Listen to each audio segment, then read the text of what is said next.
And we are underway at Rice-Eccles Stadium. It is Mexico who get us kicked off, attacking from right to left. Immediate touch for Lera. Montes, a bit nervy as he knocks that ball out of play.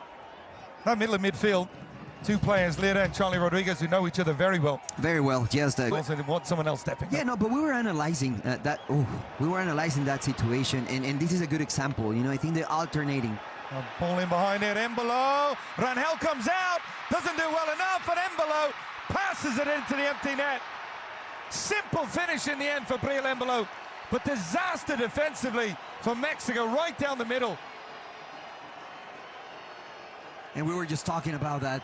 Even when you have possession of the ball, you have to be aware of your surroundings. You have to be aware of the possibilities. You cannot be surprised with a long ball. You need to stagger your defenders. Great finish by Embolo, using not only his technical abilities but also his physicality. Tala Rangel trying to close the angle. He got a piece of that ball but couldn't stop it. It is the first one, probably the second opportunity for Switzerland. Dangerous ball in between the defenders. And again, I think it's Orozco not reading properly the play. Cesar Montes was on Embolo. Orozco needed to provide the cover. They didn't do it, and that opened the lane in the space for Embolo to get the first one for Switzerland. And just as we got done having the conversation about the centre-backs, yes, the gap was there. Embolo took advantage. But I believe his mindset when he was with Chivas wasn't the right one. With Toluca, it's completely different. And now Jimenez on the turn, trying to find Santi Jimenez. The header's on target and in. It popped up so nicely for Santi Jimenez, and he couldn't miss. Mexico at level.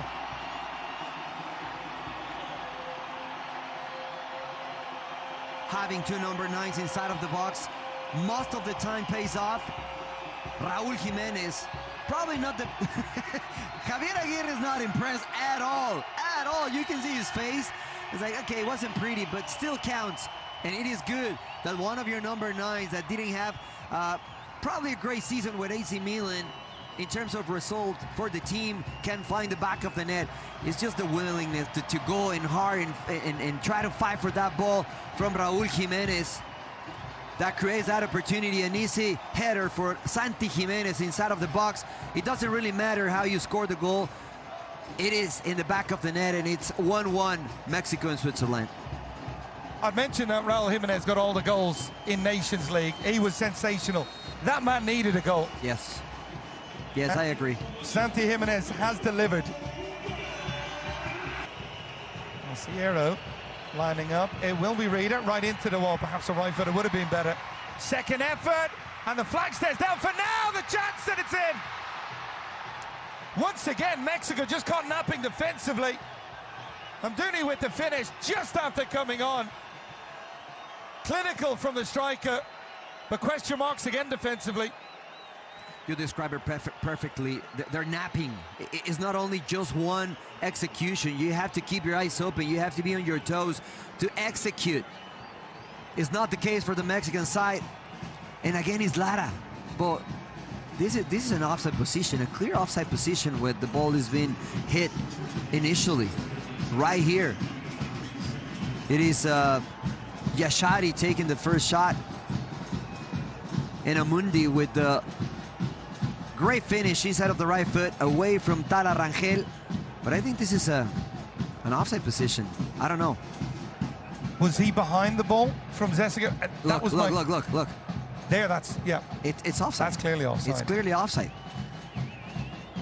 I take back my comments. I think for real. I mean, this can happen. We don't have VAR, but the movement from the backline of Mexico, it was good. That's why Javier Aguirre is showing with his device that it was an offside position, and that will affect the Mexican side. But it's something that you have to deal with it.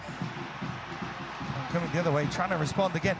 I just wonder on that, Mariano, because you made the point we don't have VAR. For referees that do have it, and then they don't have it, It's very difficult to change the mindset to not bring the flag up, right? It is, exactly. I think you nailed it, because nowadays, I mean, you can hold the flag a little bit because you know you have technology that will help you if you made a mistake. But here, if you're hesitant, go back to the old ways. Bring it up if you feel it was an offside. He's laughing. He's like, Mariano doesn't know anything. He's not on the same side as Javier Aguirre right now. That's why he's smiling. Garcia. Of course. A couple more changes incoming. Angel Sepulveda is going to get some action. Ndoye inside the area, and he catches Rangel at the near post.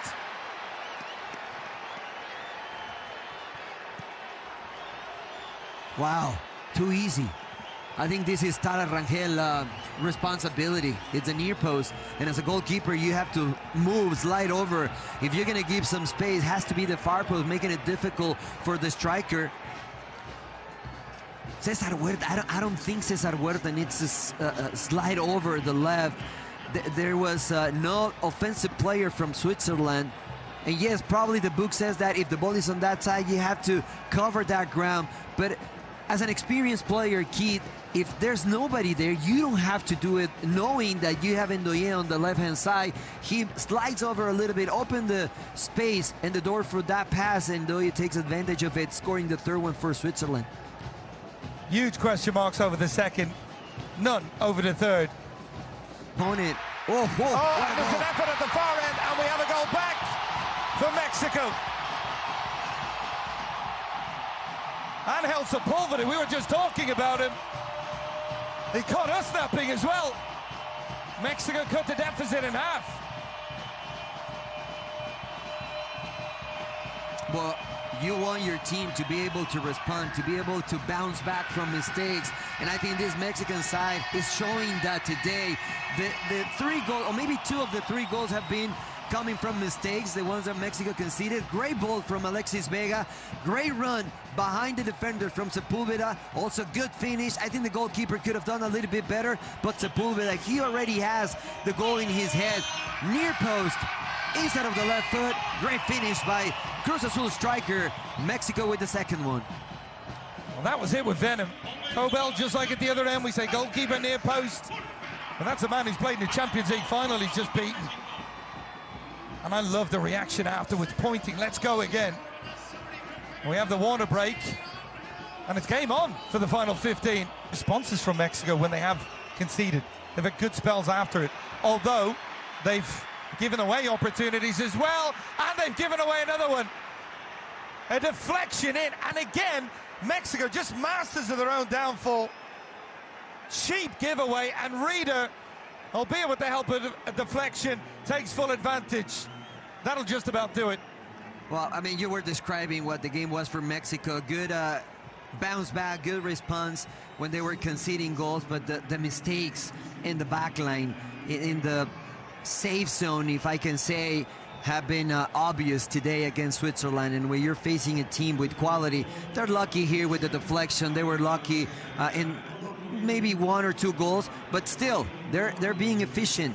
That's a good message for Javier Aguirre and his coaching staff. That's why Javier is not happy, because you cannot blink when you're playing against a side like Switzerland. That's a good learning experience for some of these players. And sometimes that's football, right? Yep, pragmatic. It is, and it's the mistakes that are costly for Javier Aguirre today. His side showed some good moments going forward. They got a couple of goals themselves, but ultimately they fall to defeat here at Rice-Eccles Stadium. The final score, Mexico 2, Switzerland 4. Don't go anywhere, we'll be back.